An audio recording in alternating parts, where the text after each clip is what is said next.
వార్తలు చూస్తే మేఘం బద్దలైంది. గంటకు 6 సెంటీమీటర్లకు పైగా వర్షపాతం, వాయుగుండం, రుతుపవన ద్రోణి ప్రభావం.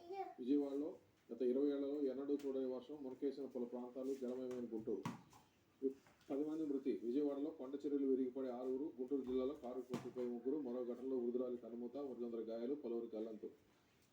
విపత్తు నిర్వహణకు జిల్లాకు 3 కోట్లు, మృతుల కుటుంబాలకు 5 లక్షల చొప్పున ఎక్స్‌గ్రేషియా ప్రకటించిన సీఎం చంద్రబాబు. ఇక వాయుగుండంగా బలపడిన అల్పపీడనం. విజయవాడ జలదిగ్బంధం, జనజీవనం అతలాకుతలం, తటాకాల్లాగా మారిన రహదారులు.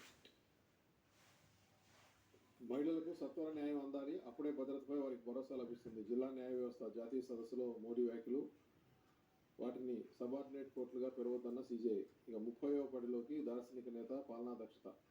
95 సెప్టెంబర్ 1న తొలిసారిగా సీఎం చంద్రబాబు ప్రమాణం. 4 సార్లు సీఎంగా అసాధారణ రాజకీయ ప్రస్థానం. ఉమ్మడి విభజిత ఏపీలో తనదైన ముద్ర. ఆంధ్రజ్యోతి.